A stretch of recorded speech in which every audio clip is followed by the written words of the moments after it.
Right, well, ladies and gents, we've got I know, a topic you guys are both going to love, Nick and Tom especially. New details emerge on why some projects from Star Wars have been announced have not become a reality. Surprise, surprise. So is this a counter to the whole stop announcing shit? No, this is a tell-all from that book that Andre read. It's exactly the same stuff that we've been saying for a while, actually. It makes a lot of sense. So we've been saying this for a while. Whenever there's an investor day, an earnings call, anything coming up that's big, a quarter, whatever, something new gets announced. And apparently, Disney, essentially Disney has been pressuring Lucasfilm, Kathleen Kennedy, and Kevin Feige into announcing stuff, apparently.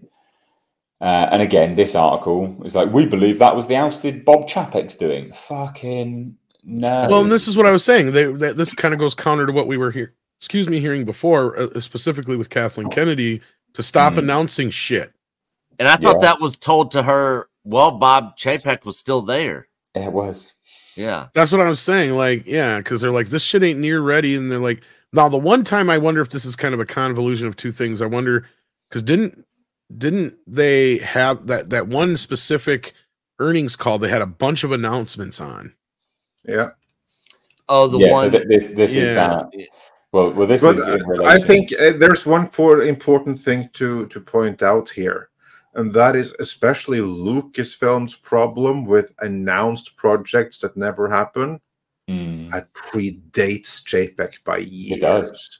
Yeah, massively. Well, they're trying to spin the narrative now that it's not, and it's only started happening since 2020. So if we're looking at that book as an authorized tell-all, that's them trying to spin a new narrative that actually it's only started happening in 2020, which is total bollocks. Game of Thrones guys, Rian Johnson, Taika Waititi at the moment. I mean, there's Patty Jenkins. I mean, there's so many things. So many things. The more I hear about this, the more this book feels like it's trying to be, let me put it this way. It's pretending to be a salacious tell-all when really it's a narrative spinner.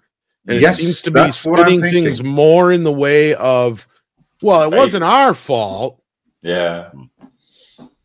Yeah. Well, so there you go. Anyway, that's literally the news, is that Disney apparently was pressuring Kevin Feige and Patty It's become Jenkins. a he said, she said thing at this point now. But what I think is hilarious about this is that it adds a lot of credence to the reporting that we've all done. Sorry, go ahead, Nick. I was just going to say, and they have made a lot of announcements in the past, but, you know, how much of that's actually been done? Very little. Very, very little. Well, if you're going to take it on face value that they are being pressured right into announcing stuff from Disney, I would say that the timing of it at every single time is exactly what I've been saying for a while, and I'm sure you guys have as well, is that they do it to boost stock price. Yeah. Because they always do it around earnings calls to save their ass on an earnings call, or to do it around, you know, very pivotal moments in, you know, the sort of business year. It's always the same thing. So it's basically market manipulation, isn't it? Yep. And about how horrible Bob Chapek was for Marvel in particular. I haven't gotten this far in the book yet, so I'd be very curious to see how they're going to cover it. But what we do know, and this is something we know for a fact, the people from Fox, the Deadpool people, they've been trying to get Deadpool off the ground for years, and they were constantly blocked by Feige and Iger. Then Chapek came, and he rushed that project through development through his brand new structure with the R rating and everything. And right now, that is the one project that, according to every other more contemporary leak, everyone in Marvel and Disney is the most hopeful for, because apparently they know that that's the only thing they've got that there's any kind of excitement for. And what is it? It's the one thing greenlit by Bob Chapek. And it just got delayed. I don't know if you saw that news. Like, I did see that. I did see that, which I'm sure they are despairing about, because that's one movie that they kind of like have got going for them, and it got delayed. The one movie that they are super excited about, and it's a JPEG movie. How much has that got to sting them? Well, what's sad is that's the only thing they've got coming up that has any chance of making any money right now. And as we've been hearing, everything Marvel is being... We have not heard anything really new and solid coming out of Marvel, right? No. There's been no new shows announced post Daredevil. We have only a couple of movies that we know of, and I have a feeling that that's all going to change. No new movies announced either. Like what they did announce Phase whatever the hell with like Secret Wars and some other stuff coming up for the Avengers, but I'm real curious if we're going to see half of those movies as they were initially planned. We reported in our video that we dropped on Sunday that what we had heard, and credit to my time to shine hello, it's actually he that heard this, but we have heard similar rumblings from other places that Kevin Feige right now is canceling a bunch of projects and bounding into comics today. Confirmed that by saying that that the previously announced Wonder Man, the race-bent Wonder Man, has been scrapped. It's no longer happening. And I would not be surprised if they are going to dump some of the Disney Plus series that they already filmed as well. I would certainly hope so. Because just because they filmed it, just because they spent money on it, doesn't mean they have to release it. Not if it's going to tank the brand. Case in point, Willow.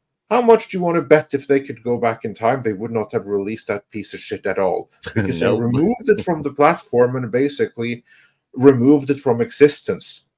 The only place where it exists right now, for those that want to see it, is out there on the high seas. That's your only way of seeing Kathleen Kennedy's Willow series. Because it was so bad, it tanked so badly with the audience that they actually undid it and erased it.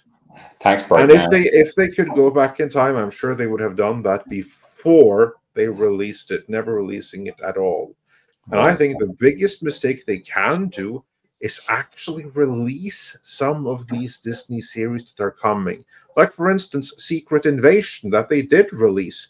Everyone hates it. It was so unbelievably stupid, and it made the MCU worse, and it gave them narrative problems, and it even devalued the brand. How much better off would they have been by simply saying, you know what, that was money, we've lost those money, let's just do the tax credit and never release it.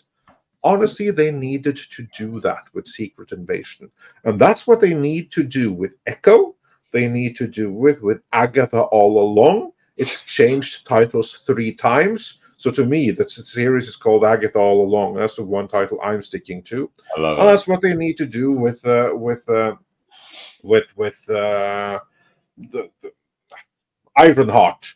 You know, the character who originated in the movie that I like to call Female Black Panther.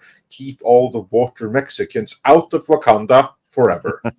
I call that film Morn Porn, but you know that one's good as well. Well, there you have it, ladies and gents.